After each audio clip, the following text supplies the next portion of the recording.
Listen, I'm glad to see you managed to find a spot with Wi-Fi and a cozy corner. And you've got a picture of Radley in the background to make it look like you're actually standing outside. It's not very convincing.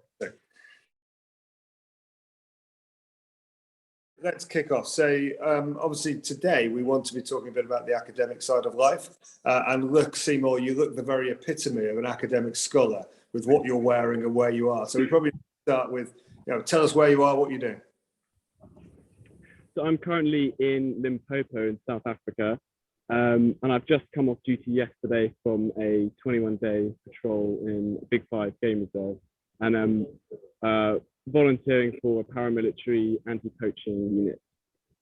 Just take me through the word paramilitary. It looks sort of slightly scary. You're sort of, your uniformed appearance, beret, 21-day, sort of 21-day action. Tell us a bit more.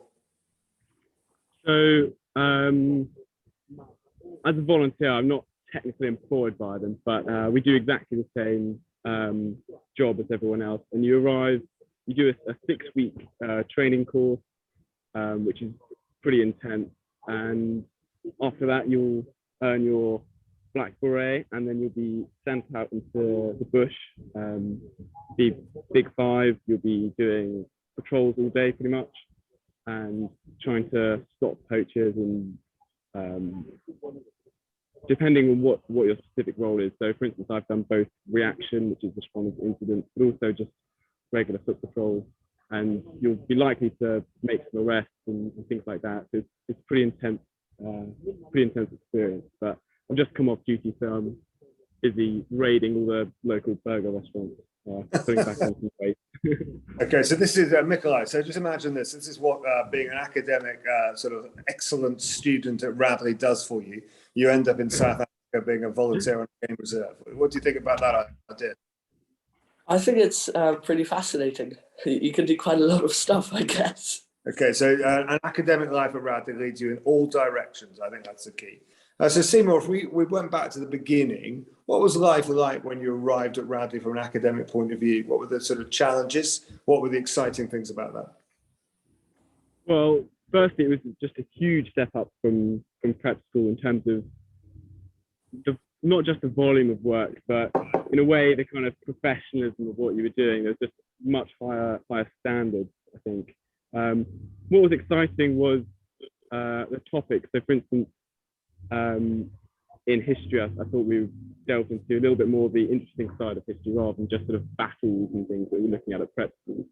So more sort of the political stuff. So Mikolaj, take us to what are your favourite subjects? What do you love most about them at Radley? Well, to be honest, I like basically all of my subjects, but I can say that my favourite subject is not history. That's the one that I can say straight away. But probably chemistry or Spanish. I really like them, especially in Spanish. My class is very small. I think now one person actually left to do geography, and he switched. So we've got 4 people in my set, I think, or 5. So basically, you can ask as many questions as you like, and you get more teaching to student time. So it's very nice in terms of that. You can learn much more, and also the teacher's very good. I think she's new, and she she's very funny and engaging. So that's quite nice. And in chemistry, I just really like the material. To be honest, I feel like it's just more interesting physics in some cases. We've got to be careful. We've got to be careful. I'm sure some physics stars will be watching this. But so tell me the most exciting thing you've done in chemistry, an experiment, or you've blown something up or made a bad smell or something. I don't really understand chemistry, so you have to explain it to me. Well, recently we've been studying condensation, polymerization. So it's to do with basically joining a lot of different things together to build bigger polymers, I guess. And we made something called, I think it might have not been polyester, it was something to do with nylon. So it's what's used in perfumes, and we made that, and there was a variety of smells. So there was apple and there were other things. So if I use the word polymerization, Seymour, can you remember that word? Is that up your street? Polymerization? I remember Mr. King's lessons back in Remove. Yeah. Okay, good. So that's good. So sort of even the subjects you don't go on to A level, so they still embed. But Nikolai, just sort of talk a little bit about, I mean, obviously, I know you love Radley and I know you love the academic side. Just talk a little bit about more generally about what it is about the way Radley approaches academics that you sort of enjoy so much. Ian Ha phrased it very well in this dinner that we had 2 weeks ago. And I think he said something about how there's so much to do and everybody can do whatever they would like, basically. And that's what, well, impressed me a lot when I joined, because I was at very good schools, but I never had that much opportunity like I do here. There's a society for basically everything. For example, philosophy with Mr. Campbell, that's kind of a good one. So basically, you can delve into everything that you enjoy outside of lesson time to become more interested. And also the teachers, they're always available. Like, I remember I sent an email to my history teacher 2 days ago, and he replied within 5 minutes. So yeah, you can always. And just shows you just shows how important history is as a subject. See, there's quality feedback straight away. Of course, yeah. So there's a lot to do. That's probably the biggest thing for me, the opportunity. Yeah. And Seymour, same question for you, but perhaps sort of thinking about how life changes through the 5 years in terms of your relationship with your dons as you begin to choose special subjects for yourself. So I think adding on to that, the student-teacher relationship is something that's quite unique at Radley, in that every don will always want you to go further and want you to push yourself, and will always be happy to engage with any intellectual questions that you have. And I always found that quite inspiring as I thought about subjects more deeply, and just throughout the day you find yourself thinking about, you know, the Boer War or whatever you might be studying, and questions start popping up in your head, and you know there's always your don to be able to discuss certain topics with and just learn more about. What's been the best visiting speaker that you've heard since you've come to Radley? That's a difficult one. Maybe Dr. Frank. You are the world sort of record holder for talk attendance. Nobody attends more talks than Nikolai. So yeah, give us one or two. Probably Dr. Frank Lantz has to be up there. I think he came 2 weeks ago or last week. So I actually was very lucky because I had a separate sort of talk / debate with him before the main one that he did with, I don't know, 100 people. So there was only 20 of us there. And I think we sat for 3.5 hours in the academic director's garden. And that was very interesting. He basically taught us how to debate well. He has this thing called the A to, he says Z, obviously, because he's American. But where you debate and the first person has to start the sentence with the letter A and then B and so forth.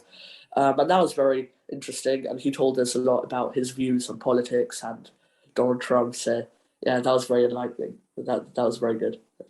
Seymour, you would have loved it as well if you'd been here. It was really a special couple of days. Who is a very, in his own sort of world, a very, very sort of famous pollster and opinion former in political thinking in America, but now in the UK as well. And he was here for 48 hours, just held court and debated and got boys to talk. It was great to see.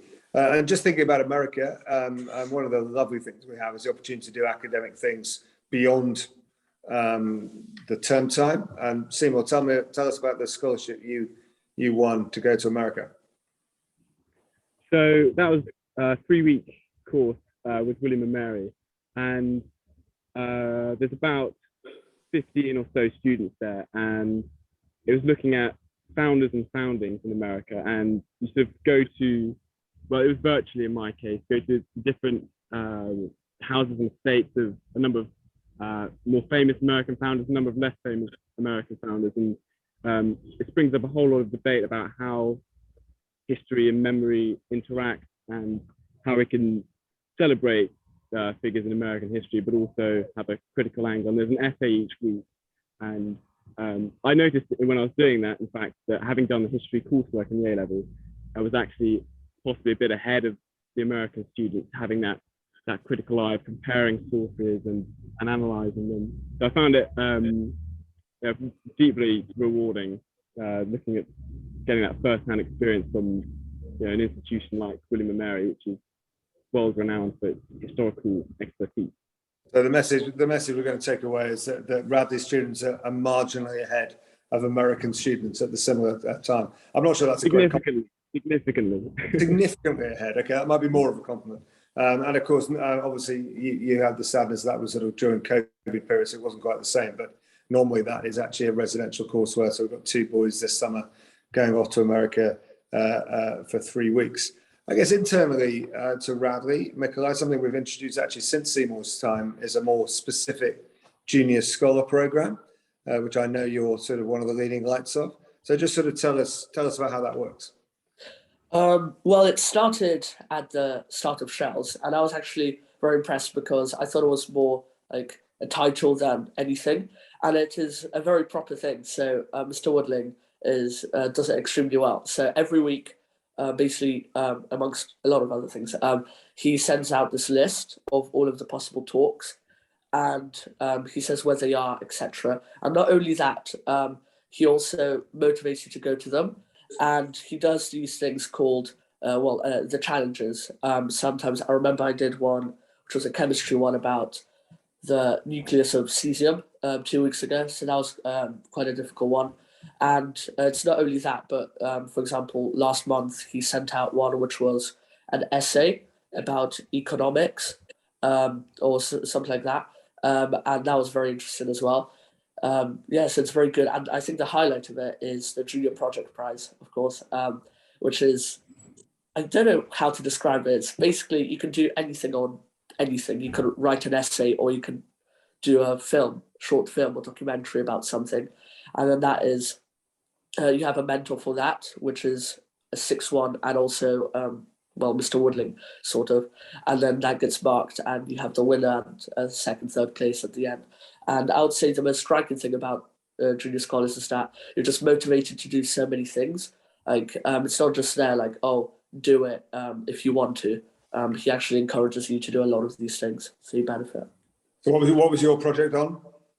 It was on universal basic income. I did an essay. Hopefully it was good. Thing or bad thing? Give us a quick summary of what you thought. Well, I actually looked at the Madhya, I think that's how you pronounce it, Madhya Pradesh case in India, where there's been trialed out. It's one of the biggest trials. And at first I thought it was sort of similar to state benefits and that it isn't really beneficial in a way. But I quickly found out that it's different.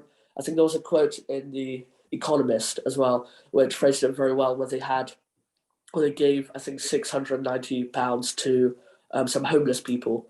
And then they had another group which received normal state benefits.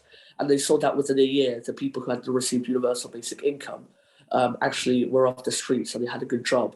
And there was more about that, how it actually has an interesting effect. And a lot of countries are doing it right now. I think America, San Francisco might be doing it, and Northern Ireland perhaps. So that was very interesting. Yeah. So Seymour, as you look back, what's the one thing that you did during your time that you're proudest of academically, an essay you wrote or a piece of work that you did? I think my debate on whether Margaret Thatcher was good for Britain was one that I enjoyed the most. And we possibly disagree on her legacy, but I was quite proud of that, and it led me on to research more deeply about supply side economics, Keynesianism, and it's something I'm still highly interested in. I'd like to remind me which side of the debate you're on. I'm afraid it was that Thatcher didn't have the best legacy for Britain. And that's one of the great things about Radley, that one of the things we have is opposing views, and we can disagree well. Even though you're wrong and I'm right, we can disagree well, and that's all okay. I guess we're always trying to get academic things better, and you'll have even just heard Seymour, just as Mikolaj was saying things that, we've changed things because obviously every year we introduce new things. But if you were sort of just reflecting critically about Radley, is there anything that you would sort of think we could do better academically, and any sort of thing that perhaps we don't do as well as other places? One thing that I greatly benefited from was doing a couple of essay competitions, and I think it was only me and possibly one other did it in history, 2 others. But I think if more like a greater proportion of people would enter essay competitions, like I did the St. Hugh's College, Oxford competition. But I think if, more people would get involved in something like that, because it allows you to do, it's sort of like an EBQ, I suppose, allows you to properly research, and you can discuss the topic with your Don, and it's particularly useful for personal statements as well. I think essay competition. And do you think that sort of external side is good to that, sort of like measuring yourself against other people? Because obviously we do quite a lot of that in, I get maths challenges and Olympiads and things like that in the sciences, and we've actually just done some of the languages as well. Do you think that's an important part of that, to actually sort of compete against other people?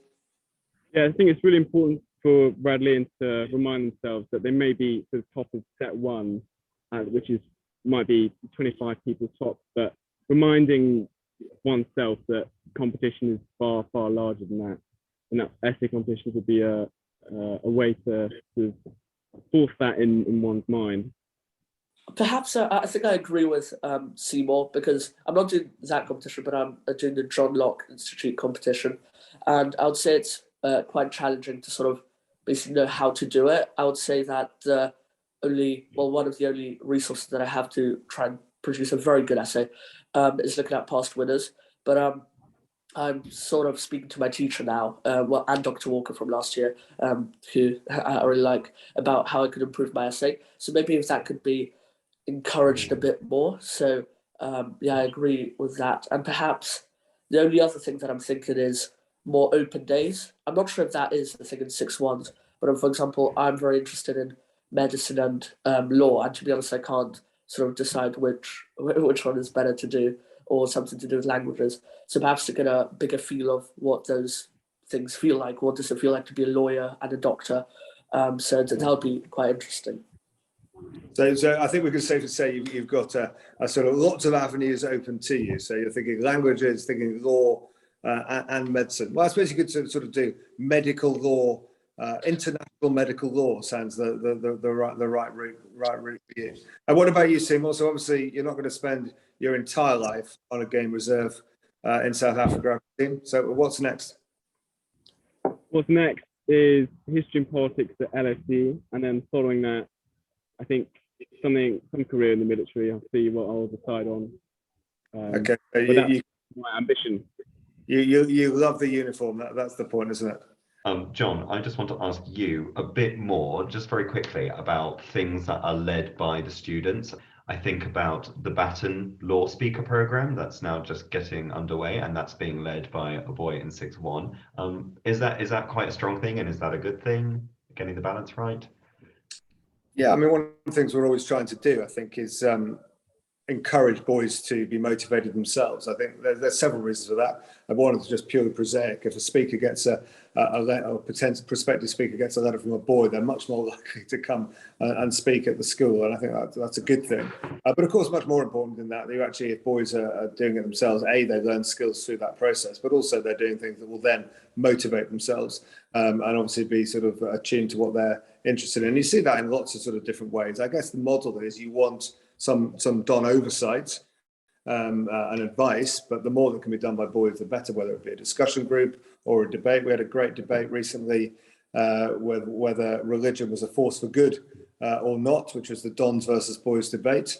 The boys won. I don't know. I think the audience was marginally biased myself, speaking as somebody who spoke on the Don side. But it's great that the boys organised that. But that was healthy in itself. It was a really good debate, and people went away talking. So certainly we want to engender academic independence, and the more the boys can organise themselves and be motivated, so to do with the right guidance, with the right sort of support structure in place, it becomes a much better process in itself. But that independence, to be able to find a topic that you're fascinated by, explore it, and then to create an academic masterpiece out of it, if you will. I think that independence is a really nice thing, and obviously helps you prepare for university, motivating yourself and essentially marking yourself as well, trying to give him the nicest finished product. The model is that the teacher in the shells creates the foundation for you to then to be able to write academic masterpieces thereafter. I think that's what we're saying, isn't it? It's all to do with who teaches you your favourite subject in the shells, and whatever comes from that. I think we're also trying to create sort of good quality debate. And that actually makes mention of the Frank Luntz visit earlier in the term. And I think that what that modeled really well was how to agree and disagree. And I guess the ideal is that the set piece debate or the set piece talk or even the set piece essay competition then translates into conversations between boys in a classroom, in social, over cocoa. That just creates the academic culture. So the conversations aren't always about the Premier League.